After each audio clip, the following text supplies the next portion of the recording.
బీసీల రిజర్వేషన్ గురించి కానీ, ఇంకా మిగిలిన 5 డిమాండ్ల గురించి కానీ మనకు ఆల్రెడీ తెలిసిన విషయమే. అయితే దాని కొరకని బోడే రామచంద్ర యాదవ్ గారైతే ముందుకొచ్చి ఆయన వాయిస్‌ని రైజ్ చేయడం జరిగింది. మరి ఏ విధంగా ప్రభుత్వం స్పందిస్తుందను నమస్కారం అండి. నా పేరు శేఖర్ యాదవ్ అండి. రిజర్వేషన్ పరిరక్షణ సమితి ఆంధ్రప్రదేశ్ రాష్ట్ర వైస్ ప్రెసిడెంట్ని.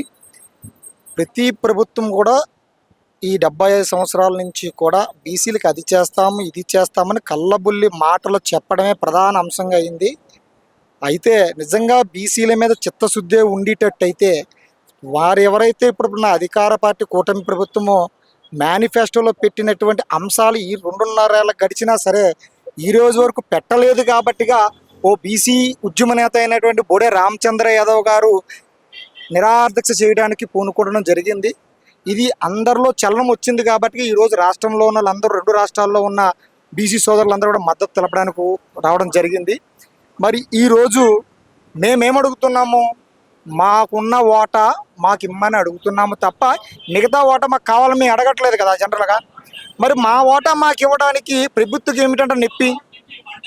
మరి ఎలక్షన్ ముందు మీకు అది చేస్తాం ఇది చేస్తాం 100 సీట్లు ఇస్తామని చెప్పి అధికారంలోకి వచ్చిన ప్రభుత్వాలు అంటే వాళ్ళు ఇప్పటికీ కూడా మన మాయ మాటలు చెప్పి బీసీ ఓట్లు దండుకుంటున్నారు తప్ప బీసీలకి చేసే శుద్ధి ఏ ప్రభుత్వం దగ్గర లేదు, ఇక రాదు. అయితే మన నిరసనతో ఈ కార్యక్రమంతో ఏదైనా మనం సాధించగలుగుతాం. మన హక్కుల కోసం మా బీసీల నుంచి మొట్టమొదటిసారిగా నోరిపిన బోడే రామచంద్ర యాదవ్కి ఈరోజు బీసీ కులాలన్నీ కూడా మద్దతు తెలుపుతూ జరుగుతున్నాయి. ఇది ఒక శుభపరిణామంగా మేము స్వాగతిస్తున్నాం. అంటే ఇప్పుడు ఇదే విధంగా చూసుకుంటే గతం నుంచి కూడా బీసీలకు అన్యాయం జరుగుతూనే వస్తుంది అని అంటున్నారు. మరి ఏ ప్రభుత్వం కూడా స్పందించని విషయం ఇది బీసీల గురించి. మరి ఈసారి స్పందించడానికి ఈయన ముందుకు వచ్చినా కానీ మరి సాధ్యమయ్యే పనే అంటారా? అవుతుంది. ఎందుకు అంటే ఉద్యమం అనేది ఒకరితోనే మొదలవుతుంటుంది. ఇప్పుడు మనం ఏమో అవసరం లేదు దానికి. ఉమ్మడి రాష్ట్రంగా ఉన్నటువంటి తెలంగాణ హక్కు ఎలా అయితే సాధించుకున్నారో అట్లాగే మా నాయకుడైనటువంటి రామచంద్ర యాదవ్ ద్వారా మా హక్కు ప్రభుత్వం దిగు వస్తుందని ఆశతో మేము ఉన్నాము. రాని పక్షంలో మళ్ళీ స్థానిక సంస్థల ఎలక్షన్లు ఉన్నాయి.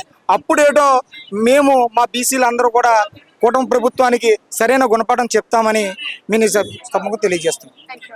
నమస్తే అండి. నమస్తే. బీసీల సింహగర్జన అని గతంలోనే బోడే రామచంద్ర యాదవ్ గారు ఆయన వాయిస్ ని రేస్ చేయడం జరిగింది. పలుమార్లు బీసీల చట్టాల గురించి మాట్లాడడం కూడా జరిగింది. మరి ఇప్పటి వరకు స్పందించింది కూడా లేదు, ప్రభుత్వం మాట్లాడింది కూడా లేదు. మరి దీనిపైన మీ స్పందన ఏంటి? యాక్చువల్గా ఈవేళ బోడే రామచంద్ర యాదవ్ గారు మంగళగిరిలో చేస్తున్న ఈ ధర్మదీక్షకి మేమందరం కూడా విశాఖపట్నం నుంచి జాతీయ యాదవ్ హక్కుల పోరాట సమితి రాష్ట్ర ఉపాధ్యక్షుడు అక్కడి నుంచి నేను రావడం జరిగింది. అలాగే రాష్ట్ర నలుమూల నుంచి కూడా చాలా మంది బీసీ బిడ్డలు అందరూ కూడా ఇక్కడికి ఆయన పిలుపు మేరకు వచ్చాం. సో ఇక్కడ చూస్తూ ఉంటే ప్రభుత్వ వైఖరి అంతా కూడా చాలా మొండి వైఖరిగా ఉంది. గతంలో మేము ఇప్పుడు ధర్మదీక్ష చేస్తున్నాం, గతంలో సింహగర్జనం చేసాం. ఇలాగ మా వాయిస్ అయితే వినిపిస్తూ ఉన్నాం. కానీ ఇంతకంటా కానీ ఇంకా దిగి రాకపోతే ప్రభుత్వాలకు మెడలోంచి అవసరమైతే బుద్ధి చెప్పే రోజులు ముందు వస్తాయనేసి మా జాతీయ యాదవ్ హక్కుల పోరాట సమితి నుంచి మేము బలంగా వినిపిస్తా ఉన్నాం. అంటే 5 డిమాండ్ల ప్రతిపాదన తీసుకొని వచ్చారు కదా, మరి 5 డిమాండ్ల ప్రతిపాదన అనేది సాధ్యం అవుతుందంటారా? సాధ్యమైతే ఏ విధంగా సాధ్యమవుతుంది?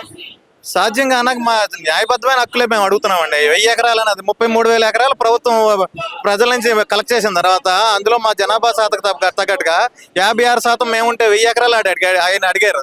కానీ అది కాదు కదా, ఇంకా నిజంగా చేయాల్సిన 50% కావాలి. కానీ మేము అదంతా అడగట్లే. జస్ట్ ఏంటంటే పాఠశాలకి ఏదో హాస్టల్కి ఏదో మినిమంగా రెసిడెన్షియల్గా అక్కడ ఏదో కుర్రోళ్ళకి హాస్టల్ అరేంజ్ చేయడానికి ఎడ్యుకేషన్ కోసం అని అడిగాము తప్ప పూర్తిగా మేము అడగలేదు.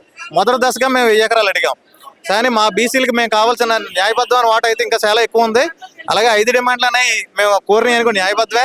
చట్టసభలో మాకు కావాలని అడుగుతున్నాం, విద్యలో కావాలని అడుగుతున్నాం. అలాగే ఇంకా మిగతా ఏదైతే మాకు రావాల్సిన హక్కులు ఉన్నాయో మా జనాభా ప్రాతిపదికన అది మేము న్యాయబద్ధమైన డిమాండ్ మేము కోరుకుంటా ఉన్నాం తప్ప లేని గొంతెలమ్మ కోరికలు అయితే ఇక్కడ ఏది కోరలేదు. మార్పు ప్రజల్లో రావాలి అంటారా, లేకపోతే నాయకుల్లో రావాలంటారా? నాయకులు అన్నది ఏముందమ్మా, ఇప్పుడు బీసీలు అంటున్నారు. బీసీలు అంటే బ్యాక్ బోన్ అని అందరూ చెప్తా ఉన్నారు బయటికి. అంటే పెదవులతో నవ్వుతూ నుదురుతో ఎక్కిరించే సందాగానే ఈ ప్రభుత్వాలన్నీ కూడా వ్యవహరిస్తున్నాయో తప్ప చిత్తశుద్ధితో ఏ ప్రభుత్వాలు వ్యవహరించలేదనేసి నా ఉద్దేశం. స్వతంత్రం వచ్చి ఇప్పటికి 79 సంవత్సరాలు అయింది. ఒక్క బీసీ ఎవరైనా జరిగిన బీసీ బిడ్డలకు ఒకరికి కూడా వాళ్ళ న్యాయబద్ధమైన కోరికలు కానీ వాళ్ళ రాజకీయ వాటా కానీ ఏది కూడా సరైనగా ఇందులో లేదు. ల్యాండ్ బ్యాంక్ కానీ ఓట్ బ్యాంక్ కానీ అలాగే మనకి క్యాష్ బ్యాంక్ ధనం కూడా అందరి దగ్గర కూడా కొన్ని వర్గాల చేతుల్లోనే ఇమిడిపోయి ఉందో తప్ప అందరికీ డిస్ట్రిబ్యూషన్ కావట్లేదు. సో కాబట్టి మా జనాభాకు తగ్గట్టుగా మేము మా హక్కులు మేము కోరుకుంటా ఉన్నాం. బీసీల గురించి ఎన్ని పార్టీలు వచ్చినా ఏ రాజకీయం అధికారంలో వచ్చినా కానీ వాళ్ళకి అన్యాయం జరుగుతుంది అనేది మనం వింటున్నాము. కానీ గత వచ్చే మనకి కోడే రామచంద్ర యాదవ్ గారు ఆయన ముందుకు వచ్చి బీసీల గురించి అని మాట్లాడుతున్నారు. మరి వాళ్ళకి ఎటువంటి న్యాయం వస్తుందని ఎన్ని ప్రభుత్వాలు మారినా బీసీలకి ఎటువంటి న్యాయం జరగలేదు. ముందుగా మీడియా మిత్రులందరికీ నా నమస్కారాలు. నా పేరు ఏదూరు ఆదిలక్ష్మి. నేను అనకాపల్లి జిల్లా మహిళా కన్వీనరు. ఎన్ని ప్రభుత్వాలు మారినా సరే బీసీలకు ఎటువంటి న్యాయం జరగలేదు. బీసీల హక్కులు ఉన్నాయని చెప్తున్నారు, వాళ్ళకి ఇస్తామని చెప్తున్నారు తప్ప ఎటువంటి హామీలు ఇచ్చిన హామీలు ఏవి నెరవేర్చట్లేదు.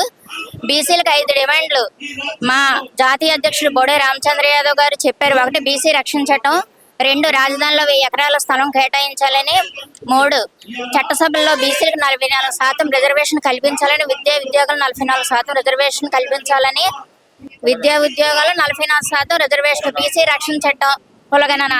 ఈ 5 డిమాండ్లలో ప్రభుత్వానికి రామచంద్ర యాదవ్ గారు అడిగారు. కానీ వాళ్ళు ఎటువంటి ఆ డిమాండ్లు అసలు నెరవేర్చలేదు. నెరవేర్చకపోగా అసలు పట్టించుకోలేదు. అందుకే ఈ రోజు మా నాయకుడు అమర నిరాహార దీక్షకు పూనుకున్నారు. ఆయన అమర నిరాహార దీక్షను పూనుకున్న సమయంలో ఆయనపై ఎటువంటి దాడులు జరిగినా, ఎటువంటి కేసులు పెట్టినా రాష్ట్ర వ్యాప్తంగా మా ఉద్యమాన్ని ప్రభావితం చేస్తామని మీడియా ముఖంగా తెలియజేస్తాం. అమర నిరాహార దీక్ష ద్వారా ఆయన మార్పు చెందే అవకాశం ఉందంటారా? ప్రభుత్వం ఏదైనా స్పందించే అవకాశం ఉందంటారా? తప్పకుండా ఉందండి. బోడే రామచంద్ర యాదవ్ గారు ఈ నిరాహార దీక్ష ద్వారా, ఈ అమర నిరాహార దీక్ష ద్వారా స్పందించకపోతే మా దీక్షని ఇంకా ఎక్కువ రోజులు ఉధృతం చేస్తామని, రాష్ట్ర వ్యాప్తంగా ఉధృతం చేస్తామని ప్రభుత్వానికి మేము తెలియపరుస్తున్నాం. బీసీల రిజర్వేషన్ గురించి ప్రతి పార్టీ నుంచి కూడా వినిపిస్తుంది, కానీ అది అయితే జరగడం లేదు అనేది మనం వింటూనే ఉన్నాం. మరి ఈసారి మనకి ఏపీ నుంచి అయితే బోడే రామచంద్ర యాదవ్ గారు అయితే ముందుకు వచ్చి ఆయన ప్రతిపాదనను 5 డిమాండ్ల ద్వారా తెలియజేయడం జరిగింది. మరి దాని గురించి మీ అభిప్రాయం? ఇప్పుడు ఒకటేనమ్మా, ఇక్కడ ఏం జరుగుతుందంటే ఎలక్షన్ల ముందు మమ్మల్ని ఓటు బ్యాంక్ వాడుకోవడానికి ఈ ఏ అయితే అగ్ర కులాలు ఉన్నాయో ఆ కులాలన్నీ కూడా మమ్మల్ని ఓటు బ్యాంక్గా వాడుకుంటున్నాయి. ఎలక్షన్ ముందు మాకు ఏం చెప్తున్నాయి, మీకు రక్షణ చట్టం తీసుకొస్తాము, మీకు కులగణన చేస్తాము, మీకు చట్టసభల్లో మీకు 44 రిజర్వేషన్ ఇస్తాము చెప్పడం తప్పించి పనులు జరగట్లేదు. అంటే ఓటేసి వరకు మమ్మల్ని వాడుకొని, ఓటేసిన తర్వాత మమ్మల్ని చారులోనో కూరలోనో కరివేపాకు తీసి పారేసినట్టు బయట పడేస్తున్నారు.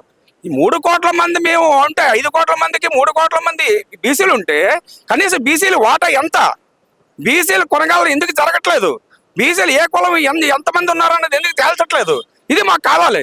దానికోసమే కదా బోడే రామచంద్ర. నేను అనకాపల్లి నుంచి జాతీయ యాదవ హక్కుల పోరాట సమితి అధ్యక్షుడిగా నేను ఇక్కడికి ఆయనకి మద్దతు తెలియపరచడానికి వచ్చాను.